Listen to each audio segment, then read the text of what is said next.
अस्सलामुअलैकुम व्यूअर्स, क्या हाल है आप सबके। होपफुली सब ठीक होंगे, खुश होंगे। Welcome back to my channel. तो आज हमारे किचन में बन रहा है खोया और बादाम वाला शाही कोरमा। बादाम वाला कोरमा तो अक्सर बनता है, लेकिन खोया वाला कोरमा बहुत कम लोग बनाते हैं। तो ये हमारे बचपन से हम खाते हुए आ रहे हैं, तो ये बहुत पुरानी रेसिपी है, इसे जल्दी से नोट कर लीजिएगा। तो चलिए जल्दी से मैं आपको चीज़ें बता देती हूँ कि हमें इसके लिए क्या क्या चीज़ें चाहिए। यहाँ पर मैंने ले लिया है योगर्ट हाफ़ केजी। मैंने 1.5 केजी जो है मटन लिया है, मैं मटन में बना रही हूँ। 1 कप मैंने तली हुई प्याज ले ली। 6 से 8 मैंने हरी इलायची, 2 बड़ी इलायची और 1 जायफल का टुकड़ा और 2-3 जावित्री के टुकड़े ले लिए हैं। यहाँ पे मैंने शान का कोरमा मसाला लिया है 1.5 पैकेट। 1 कप मैंने ऑयल लिया है। मेरी प्याज ब्राउन हुई हुई थी, तो इस वजह से मैंने 1 कप ऑयल लिया है। और ये मैंने 2 टेबल स्पून लहसुन का पेस्ट लिया है। आप 2 कप ले लीजिएगा अगर ब्राउन करने के लिए लें तो। और 3 डली बड़ी प्याज की ले लीजिएगा।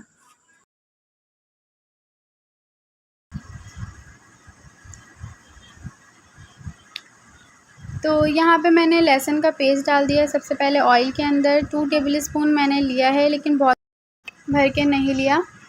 और इसको मैंने ऑयल के अंदर डाल के अच्छे से जो है थोड़ा सा फ्राई कर लेना है। और यहाँ पे मैं इसके अंदर मटन डाल दूँगी।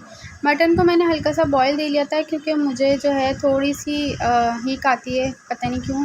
तो मैं मटन को लाजमी हल्का सा बॉईल देकर जो है उसके बाद उसका पानी फेंक कर फिर उसके बाद उसको पकाती हूँ। बीफ और मटन को मैं यही करती हूँ अगर बकरा ईद का गोश्त होता है तो यहाँ पे जो है मैंने इसको बिल्कुल हल्का सा पानी फेंक दिया था। और फिर उसके बाद मैंने इसको लहसुन के उसमें डाल दिया है ऑयल में। और यहाँ पे मैंने इसके अंदर शान का मसाला डाल के थोड़ा सा पानी डाल के इसको अच्छे से भून लेना है।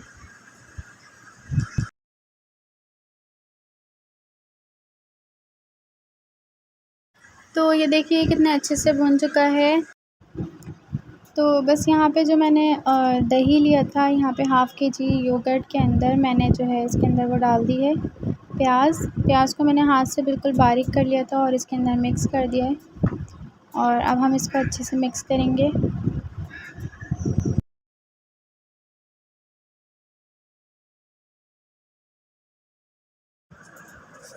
और ये जो हमारा भुना हुआ मसाला है, इसके अंदर अब हम इसको भी मिक्स कर देंगे। और अब इसको हम फिर से भुनाई करेंगे। और फिर इसकी भुनाई होने के बाद जो पानी इसका रिलीज़ होगा दही का, तो उसके साथ ही ये इसके अंदर मटन भी इसका गल जाएगा। और थोड़ा सा पानी हम इसके अंदर डाल देंगे, आधा गिलास पानी डाल के मैंने इसको कवर करके रख दिया है तकरीबन आधे घंटे के लिए, या फिर 20 मिनट्स के लिए आप इसको रख के और चेक कर लीजिएगा कि आपका मटन गल गया है या नहीं।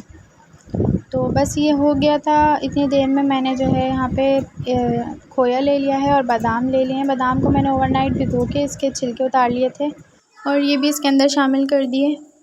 और यहाँ पे ये डालने के बाद मैं इसको थोड़ा सा मिक्स करूँगी और फिर इसके अंदर जो है हम खोया भी शामिल कर देंगे। और खोया डालने के बाद हम इसको तकरीबन 5 मिनट तक पकाएंगे फुल फ्लेम पर।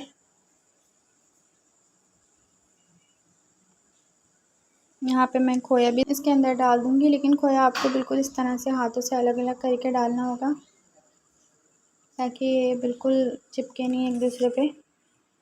और फिर इसको हम फुल फ्लेम पर जो है तकरीबन 5 मिनट तक पका कर फिर जो है लास्ट में जब हम चूल्हा बंद कर देंगे, उसके बाद हमको वो मसाले डालने हैं जो हमने आपको स्टार्ट में दिखाए थे।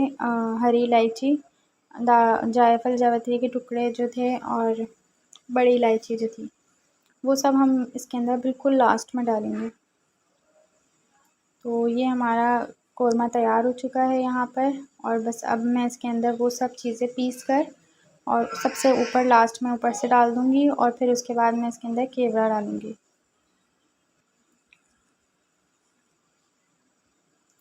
केवड़ा हम इसलिए डालते हैं क्योंकि कोरमे का जब तक मज़ा नहीं आता, खुशबू नहीं आती, तो कोरमा ही नहीं लगता जब तक केवड़ा कोरमे में ना डले।